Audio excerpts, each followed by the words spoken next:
नमस्कार साथियों, आप सभी का हमारे ऑनलाइन यूट्यूब चैनल पर हार्दिक स्वागत है। प्रिय विद्यार्थियों, आज हम बात करने वाले हैं राजस्थान पशु परिषद भर्ती 2024 के अंतर्गत मॉडल पेपर प्रथम की, जिसके अंतर्गत हम भाग अ और भाग ब के इंपॉर्टेंट क्वेश्चन की बात कर रहे थे। ये अपना भाग 2 है। इससे पहले हमारे मॉडल पेपर 1 का भाग 1 आ गया था, जिसके अंतर्गत हमने 1 से लगाकर टॉप 50 सवाल की बात की थी। आज हम 51 से लगाकर 100 तक यानी 105 तक बात करेंगे, क्योंकि 105 तक आपके अभाग के बात होगी। तो 105 सवालों तक आज बात करेंगे, जिसके अंतर्गत आज हम राजस्थान के इतिहास, कला संस्कृति, भूगोल, दैनिक विज्ञान, गणित और पशुपालन से संबंधित सवालों को देखने वाले हैं। प्रिय विद्यार्थियों, हमारे YouTube चैनल पर आपको प्रत्येक सिलेबस वाइज यानी कि इतिहास की मॉडल पर अलग मिलेंगे, कला संस्कृति के, भूगोल के, दैनिक विज्ञान के, गणित के, सबके अलग अलग मॉडल पेपर हल करवाए जाएंगे बहुत ही शानदार तरीके से। तो अभी हमारे चैनल को आप सब्सक्राइब जरूर करें, ताकि आपको पशु परिषद भर्ती 2024 की अच्छी तैयारी के लिए मॉडल पेपर आपको मिल सके। तो शुरू करते हैं हम अपनी आज की क्लास और देखते हैं भाग अ और भाग ब के मॉडल पर 1 का 51वां सवाल। देखिए 51 नंबर सवाल। देखिए 51वां सवाल है। इससे पहले हमने भाग 1 के अंतर्गत 1 से 50 टॉप क्लास मॉडल पर सवाल की बात की थी। यदि आपने वो वीडियो नहीं देखा तो अभी हमारे यूट्यूब चैनल पर जाकर जरूर देखेगा। देखिए 51 नंबर सवाल, निम्नलिखित में से कौन सा प्रभाग राजस्थान का स्थलाकृतिक प्रभाग नहीं है? तो इसका राइट आंसर होगा ऑप्शन डी, पश्चिमी और पूर्वी घाट। ठीक है, मैं सीधे सवाल के बाद आंसर की बात करूंगा, ताकि आपके सवाल अच्छे तरीके हो सके और आपका समय भी बच सके। देखिए 52वां सवाल, मिट्टी में खरापन व क्षारीयता की समस्या का समाधान है। जो मिट्टी होगी उसमें जो खरापन आता है विद्यार्थियों, और क्षारीय माध्यम आ जाता है, क्षारीयता बढ़ जाती है, उसका प्रमुख समाधान क्या है? तो उसका समाधान ऑप्शन ब, खेतों में जिप्सम का प्रयोग। विद्यार्थियों बहुत बार सवाल आया हुआ है, जिप्सम के प्रयोग से आप जो क्षारीय की समस्या होती है मिट्टी के अंदर, उसको दूर कर सकते हैं। 53 नंबर सवाल, राजस्थान में शीतकाल में होने वाली वर्षा मावट किन कारणों से होती है? तो ये होती पश्चिमी विक्षोभ के कारण। ऑप्शन बी यहाँ पे राइट होगा। 56 नंबर सवाल देखिए, स्थानांतरित कृषि को राजस्थान में किस नाम से जाना जाता है? तो स्थानांतरित कृषि होती है विद्यार्थियों, उसको वालारा कहा जाता है। ऑप्शन बी यहाँ पे राइट होगा। क्या ऑप्शन बी? इंपॉर्टेंट सवाल है ये, सवाल CET के अंतर्गत पूछा गया था। नेक्स्ट 55 नंबर सवाल देखिए, राजस्थान भारत में खाली जगह का परम सबसे बड़ा उत्पादक है। 5 ऑप्शन दिए हुए, सबसे बड़ा उत्पादक किसमें है? तो वो है ऑप्शन डी यहाँ पर राइट होगा, सीसा और जस्ता। सीसा और जस्ता के अंतर्गत जो भारत के अंतर्गत राजस्थान का पहला स्थान है, सबसे बड़ा उत्पादक राज्य है। 56 नंबर सवाल, 2011 की जनगणना के अनुसार राजस्थान में ग्रामीण जनसंख्या का प्रतिशत लगभग कितना है? तो ग्रामीण जनसंख्या विद्यार्थी वो है 75.10। ठीक है, ऑप्शन सी यहाँ पे राइट होगा। तो 56वां। आगे चलते हैं 57 सवाल की तरफ। देखिए 57 नंबर सवाल, देखिए NTPC अंतरा का एक प्राकृतिक गैस चालित एक विद्युत स्टेशन है। यह राजस्थान के निम्नलिखित में से किस जिले में स्थित है? बहुत अच्छा सवाल है। तो ये विद्यार्थी 12 में स्थित है। किसे? अंतर है 12 के अंतर्गत स्थित है। नेक्स्ट 58वां सवाल, राजस्थान में सर्वाधिक महिला साक्षरता किस जिले में पाई जाती है? सबसे अधिक, तो इसका राइट आंसर होगा कोटा। ठीक है, और सबसे कम पूछे विद्यार्थियों, सबसे कम पूछे तो सबसे कम पाई जाती है जालोर जिले के अंतर्गत। किस जिले में? जालोर जिले के अंतर्गत महिला साक्षरता दर सबसे कम है, और सबसे अधिक है वह कोटा के अंतर्गत होगी। 59 नंबर सवाल 59, राजस्थान का कौन सा शहर पीले पत्थर के व्यवसाय के लिए प्रसिद्ध है? एंड पीले पत्थर किस जिले में पाए जाते हैं? तो इसका राइट आंसर होगा ऑप्शन ब, जैसलमेर। ठीक है, जैसलमेर का जो किला है वो पीले पत्थरों से बना हुआ है। आगे 60 नंबर क्वेश्चन देखिए, निम्नलिखित प्रयोजनों में से कौन अविका कवक बीमा योजना के अंतर्गत बीमा करता है? ये जो बीमा दिए गए हैं, जो प्रजनन होते हैं जो पशुओं के, इनमें से कौन सा जो अविका कवक योजना बनाई गई है उसके अंतर्गत शामिल है? तो वो है ऑप्शन बी, भेड़ प्रजनक। ठीक है। नेक्स्ट 61 नंबर सवाल, राजस्थान में वर्षा कम होने का कारण निम्न में से कौन सा है? यानी अपने राज्य के अंतर्गत सबसे कम वर्षा होती है, इसके प्रमुख कारण कौन कौन से हैं? तो पहला देखिए ऑप्शन ए, अरब सागरीय मानसूनी हवाओं के समांतर अरावली पर्वत का होना, बिल्कुल ये भी कारण है। ऑप्शन बी, बंगाल की खाड़ी का मानसून राजस्थान आते आते लगभग सूख जाता है, ये भी सही बात है। थर्ड, राजस्थान में अत्यधिक गर्मी के कारण मानसूनी हवाओं की आर्द्रता नष्ट हो जाती है, बिल्कुल सही है। यानी ए, बी और सी तीनों सही है। इसका मतलब ऑप्शन डी होगा, उपयुक्त सभी विकल्प सही है। ऑप्शन डी यहाँ पे राइट होगा। ठीक है, 61 का ऑप्शन डी। 62, अब देखो ये है मिलान वाला सवाल विद्यार्थियों, यानी आपको एक तो नदियाँ दी गई और सहायक यहाँ पे क्या दिए हुए हैं, जिले दिए हुए हैं कि कौन सी नदी किस जिले से संबंधित है। तो देखिए पहला आप इसको मिला दें, फिर हम देखिए अब सही पूछा हुआ है असंगत, एक ध्यान रखें, पूछा हुआ असंगत है, यानी कौन सी नदी सही नहीं है। तो माई नदी का संबंध बांसवाड़ा डूंगरपुर से, ये तो बात तो सही है। लूणी नदी आप सबको पता है, लूणी नदी जो निकलती हैं वो अजमेर से निकलती है और जोधपुर से आती हैं, तो ये भी ऑप्शन सही है। बनास नदी भीलवाड़ा टोक, ये भी सही है। इसका मतलब जो ऑप्शन डी है, संबल नदी का संबंध कोटा भीलवाड़ा से नहीं है। ओके, तो 62 का डी ऑप्शन राइट होगा। आगे 63 नंबर सवाल देखिए, निम्न में से राजस्थान का कौन सा भौतिक विभाग गोंडवाना लैंड का हिस्सा है? तो इसका राइट आंसर होगा ऑप्शन डी, मध्यवर्ती अरावली पर्वतीय प्रदेश। ठीक है। नेक्स्ट 64 नंबर सवाल देखते हैं, 64, निम्नलिखित में से पश्चिमी राजस्थान में सिंचाई हेतु किस नहर परियोजना का विकास किया गया है? तो इसके अंदर क्या गया है, इंदिरा गांधी नहर परियोजना, जो राजस्थान के पश्चिमी भाग में है। 64 हो गया। 65 देखिए, निम्नलिखित में से कौन सा कार्य वन्य जीव एवं जैव विविधता संरक्षण में बाधक है? यानी बाधक होता है तो ऑप्शन ए है वनोन्मूलन करना। ठीक है ना, यानी वनों को काटना। 66 सवाल, सरिस्का वन्य जीव अभ्यारण्य में कौन सी परियोजना कार्यान्वित की गई है? यानी जो कार्य योजना है, परियोजना, वो सरिस्का वन्य जीव अभ्यारण्य में है। तो इसका राइट आंसर होगा ऑप्शन डी, बाघ परियोजना। आप सबको बताएं जो सरिस्का जो जैव अभ्यारण्य है वो बाघ परियोजना के लिए प्रसिद्ध है। आगे 67 देखिए, महिंद्रा वर्ल्ड सिटी जयपुर को महिंद्रा समूह और खाली जगह के बीच पीपीपी, जिसका पूरा नाम है पब्लिक प्राइवेट पार्टनरशिप, के माध्यम से विकसित किया गया है। तो इसका राइट आंसर होगा ऑप्शन ए, RIICO। ठीक है, याद रखिएगा। आगे चलते हैं 68 नंबर सवाल देखिए, राजस्थान का अक्षांशीय व देशांतरीय विस्तार क्रमश 23 डिग्री 3 से 30 डिग्री 12 उत्तरी अक्षांश एवं 69 डिग्री 3 से 78 डिग्री 17 पूर्वी देशांतर के मध्य है। राजस्थान का मानक समय किस देशांतर रेखा को माना जाता है? यानी मानक टाइम किसके अकॉर्डिंग किया जाता है? तो इसका राइट आंसर होगा ऑप्शन ए यहाँ पे राइट होगा। नेक्स्ट 69, वह नदी जो मध्य प्रदेश से निकलकर राजस्थान में दक्षिण से प्रवेश करके पश्चिम में प्रवाहित होकर पुनः दक्षिण की ओर मुड़ जाती हैं, वह कहलाती हैं। तो विद्यार्थियों, एमपी से निकलने वाली नदी जो राजस्थान में मुड़ आती हैं वो है माई। ऑप्शन सी यहाँ पे राइट होगा। यानी दक्षिण से नीचे आएगी, वीर वापस दक्षिण में मुड़ जाएगी, यानी उल्टे यू के आकार की। नेक्स्ट 70 नंबर सवाल देखिए,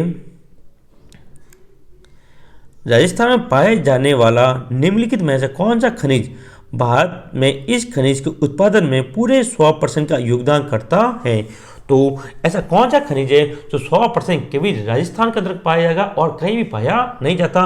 वो है ऑप्शन ए। यहाँ पे ऑप्शन ए यहाँ पे राइट होगा, जो कि केवल पूरा का पूरा उत्पादन अपने राजस्थान राज्य के अंतर्गत किया जाता है।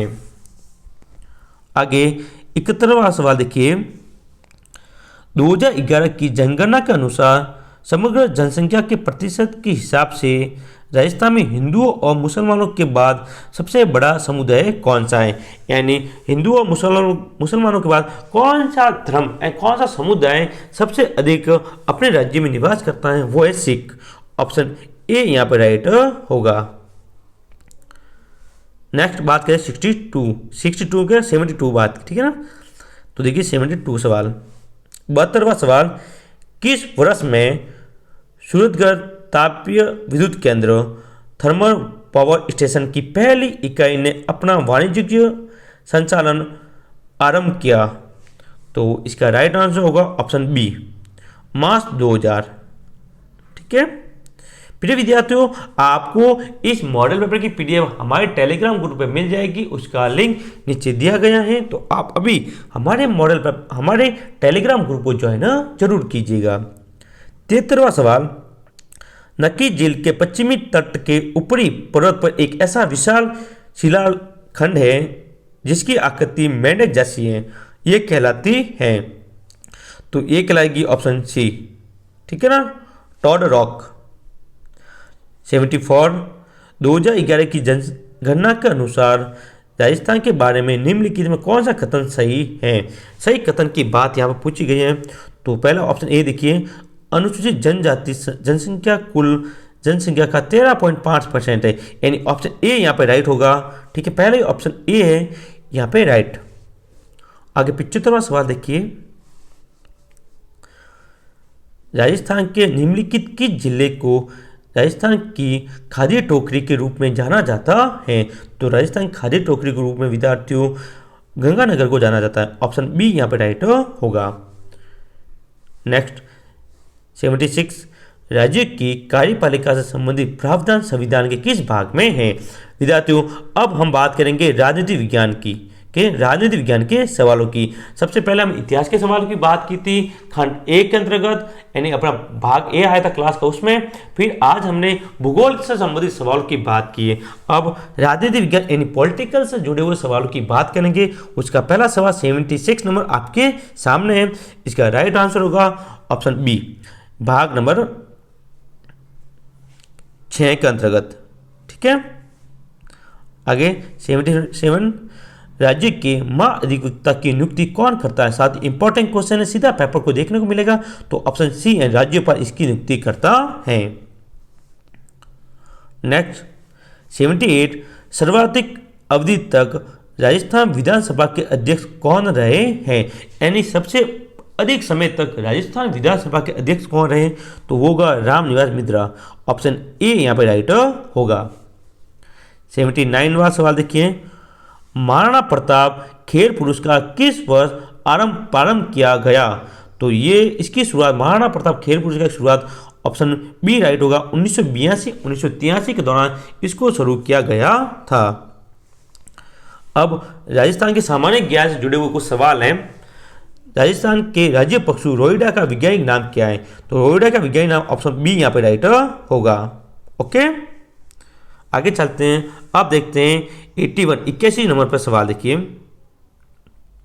जो कि करंट अफेयर से जुड़ा हुआ। विद्यार्थियों अभी तक हमने इतिहास, ज्योग्राफी, भूगोल इन सब की बात की है, पॉलिटिकल साइंस की बात हो गई है। अब राजस्थान के करंट अफेयर की बात करेंगे जो बहुत इंपॉर्टेंट है और 10 सवाल लगभग इसके पूछे जाने की संभावना है। तो 81 नंबर सवाल देखिए, राजस्थान साहित्य अकादमी उदयपुर द्वारा वर्ष 2023-24 का सर्वोच्च मीरा पुरस्कार जयपुर के रत्न कुमार सांबुरिया को उसके किस उपन्यास के लिए दिए जाने की घोषणा 26 सितंबर 2023 को की गई थी? तो इसका राइट आंसर होगा ऑप्शन ए। ठीक है, किसको दिया गया था? ये जयपुर की निवासी है, कौन है? रत्न कुमार। ठीक है ना। आगे 82 नंबर सवाल, हम बात कर रहे हैं पशु परिषद भर्ती 2024 के अंतर्गत मॉडल प्रथम, जिसके अंतर्गत भाग अ और भाग ब दोनों के इंपॉर्टेंट क्वेश्चन देखेंगे और प्रत्येक दिन आपको इसी प्रकार मॉडल पेपर की क्लास मिलती रहेगी। तो हमारे चैनल से जुड़े रहें और हमारे चैनल को सब्सक्राइब आप जरूर करें। 82 नंबर सवाल, राजीव गांधी ग्रामीण एवं शहरी ओलंपिक 2023 में कौन सा जिला सर्वाधिक पदक जीतकर ओवरऑल चैंपियन रहा? यानी किस जिले ने सबसे अधिक पदक जीते थे? वो था हनुमानगढ़। ऑप्शन बी यहाँ पे राइट होगा। 73वां सवाल देखिए, मिस अर्थ इंडिया 2023 का खिताब जीतने वाली प्रियन सेन राजस्थान के किस जिले से संबंधित हैं? तो इनका राइट आंसर होगा ऑप्शन डी सीकर। आगे चलते 84, राजस्थान सरकार ने किसे नवगठित राजस्थान राज्य कृषक ऋण राहत योजना आयोग का अध्यक्ष अक्टूबर 2023 में मनोनीत किया है? तो ऑप्शन सी यहाँ राइट होगा, न्यायाधीश प्रकाश चंद्र गुप्ता। आगे 85, राजस्थान के 16वीं विधानसभा के लिए नेता प्रतिपक्ष किसे चुना गया है? छात्र वेरी वेरी इंपॉर्टेंट सवाल है, हाल ही चुनाव हुए उनसे जुड़ा हुआ सवाल है। तो इसका राइट आंसर होगा ऑप्शन बी, टीकाराम जूली को नेता प्रतिपक्ष चुना गया है किसवीं 16वीं विधानसभा के। ठीक है, और पूछे 16वीं विधानसभा के अध्यक्ष कौन है, अपने मुख्यमंत्री कौन है? वो है भजन लाल शर्मा। ये भी आप याद रखें, आपको याद होगा भजन लाल शर्मा अपनी 16वीं विधानसभा के मुख्यमंत्री हैं। 86 सवाल देखिए, अब आया विद्या साइंस से जुड़े हुए सवाल, किसे दैनिक विज्ञान से जुड़े हुए सवाल हैं। और मैं आपको बता दूं, दैनिक विज्ञान की हमारे YouTube पर बिल्कुल फ्री क्लास करवाई गई है। यदि आप नहीं देखी तो अभी हमारे YouTube चैनल पर जाकर दैनिक विज्ञान की बहुत ही शानदार जो क्लासें हैं पूरी करवाई गई, आप जरूर देखिएगा। देखिए 86 नंबर सवाल, एक धातु की तार में धारा को क्या संगठित करते हैं? इसका राइट आंसर होगा ऑप्शन ए इलेक्ट्रॉन। कौन? Option A electron. 87, मिश्र धातु के रूप में सोने को कठोर करने के लिए कौन सी धातु मिलाई जाती है? किस धातु को सोने को कठोर करने के लिए मिलाया जाता है? तो इसका right answer option A Cu, यानी कॉपर। Cu का मतलब होता है कॉपर मिला जाता है, कॉपर धातु ये मिला दी जाती है। नेक्स्ट, जो पदार्थ वायु को प्रदूषित करते हैं उन्हें क्या कहते हैं? तो वो होगा वायु के प्रदूषक। ऑप्शन बी यहाँ पे राइट होगा।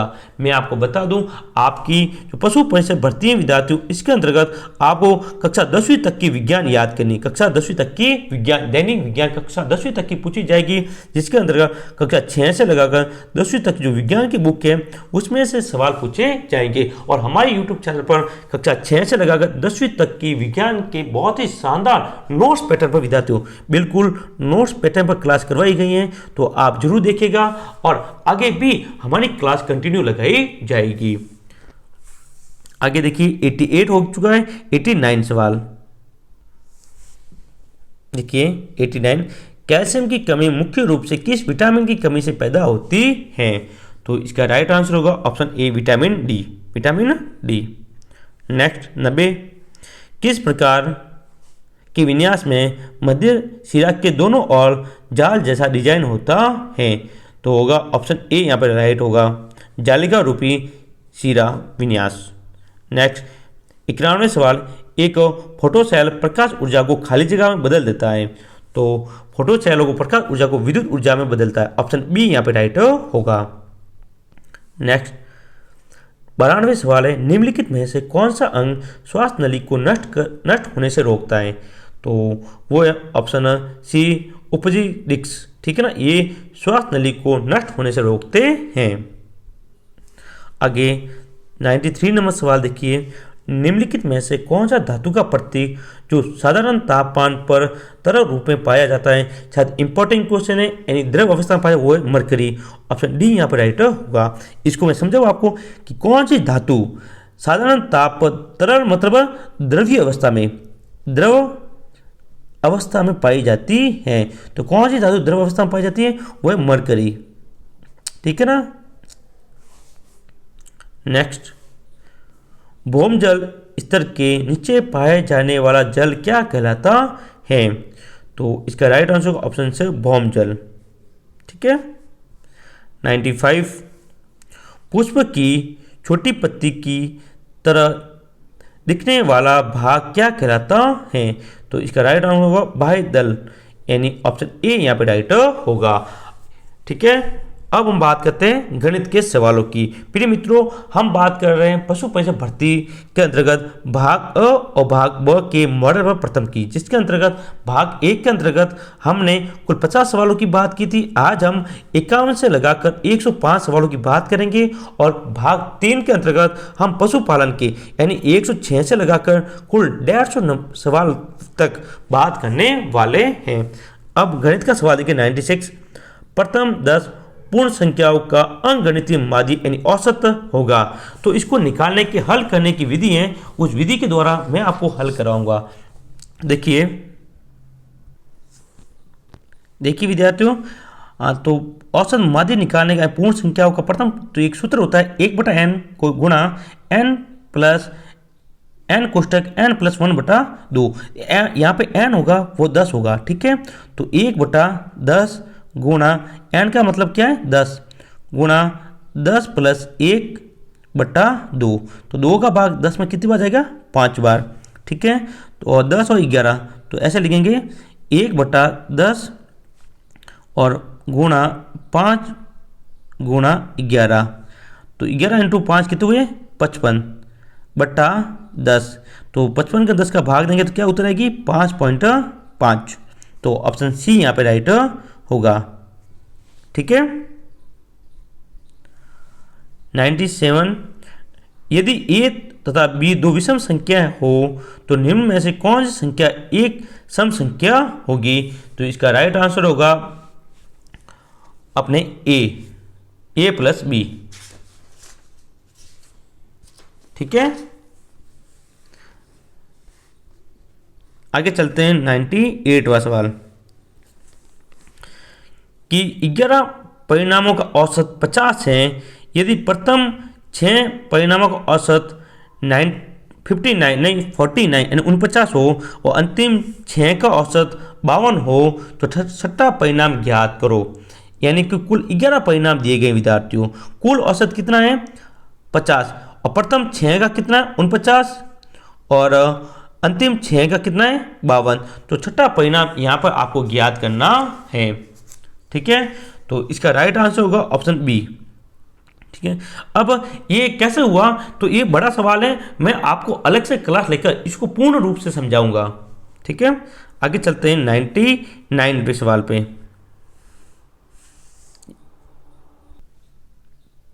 देखिए 99, सचिन ने अपना स्कूटर 20% की हानि से अंकुर को बेचा। अंकुर ने 20% का लाभ लेकर अनिल को बेचा। यदि अनिल उस स्कूटर के कितने 4,800 रुपये देता है तो सचिन के लिए स्कूटर का क्रय मूल्य कितना है? देखिए कैसे करते हैं इसको कि पहले हम सबसे माना है कि सचिन ने स्कूटर है वो x रुपये में खरीदा। ठीक है। सचिन के लिए स्कूटर का क्रय मूल्य निकालना है तो हमने माना जो x में उसने खरीदा। ठीक है। अब हम निकालते हैं कि x का 80% का 120%, ये कितना है? 4800 रुपये। ठीक है। यानी सचिन ने जो स्कूटर था 20% की हानि पे बेचा। 20% हानि का मतलब 80/100। ठीक है। गुना फिर अंकुर ने उसको 20% लाभ यानी 120/100 बराबर किसके हैं? 4,800 के। ठीक है।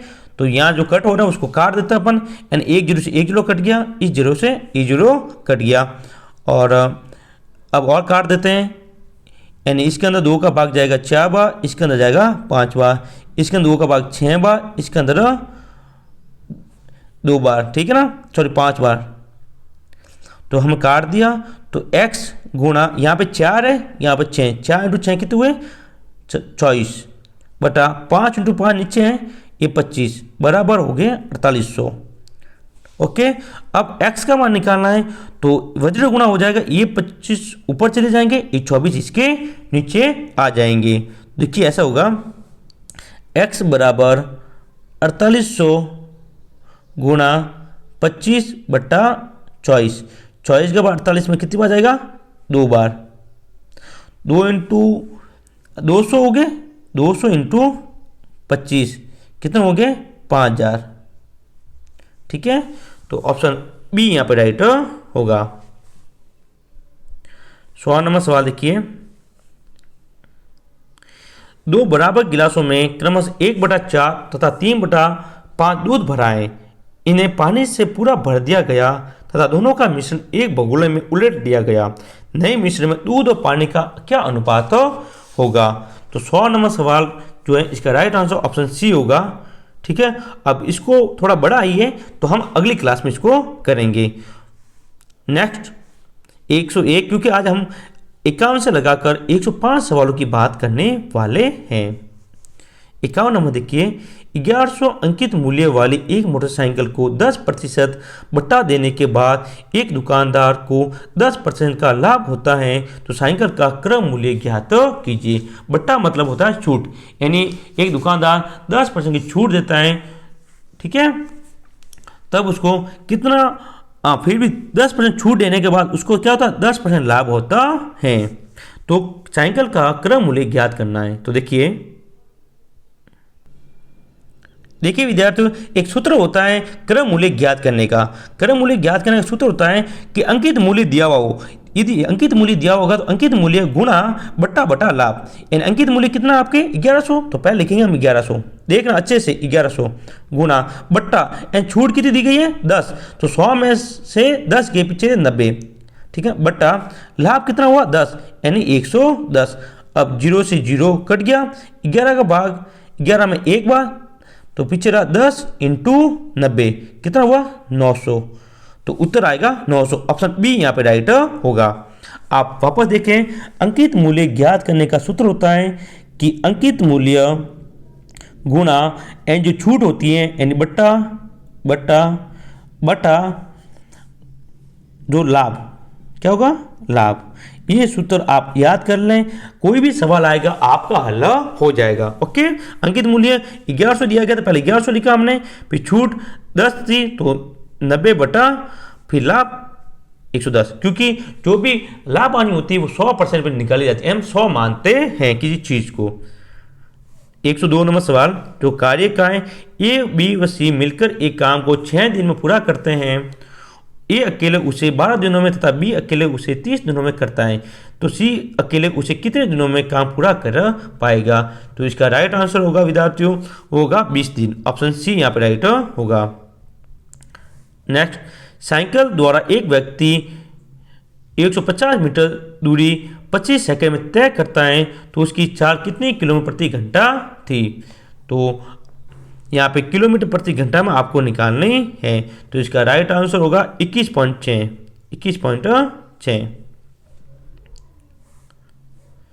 104, 12 वस्तुओं को 10 रुपये की दर से खरीदा जाता है, जबकि 10 वस्तुओं को 12 की दर से बेचा जाता है, तो प्रतिशत लाभ ज्ञात कीजिए। यानी 10 वस्तुओं को खरीदा तो कितना बता?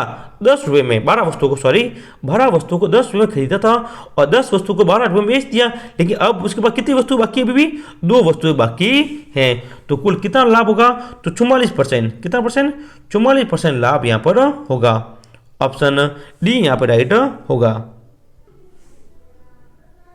105 और अंतिम सवाल, यदि किसी वृत्त की त्रिज्या 2 गुनी कर दी जाए तो उसके क्षेत्रफल में कितने % वृद्धि होगी? तो इसका राइट आंसर होगा विद्यार्थियों ऑप्शन सी 300%। क्या? 300%। वृद्धि ज्ञात करने का सूत्र है n² - 1 इंटू 100%।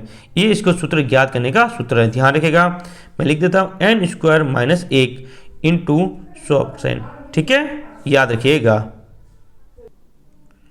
तो विद्यार्थियों, ये आज हमने 105 सवालों की बात की। कल हम भाग ब आपके सामने देख रहे 106 सवालों की बात करेंगे, 106 से लगाकर 150 तक। तब तक के लिए जय हिंद, जय भारत। मिलेंगे हम भाग 3 के अंतर्गत।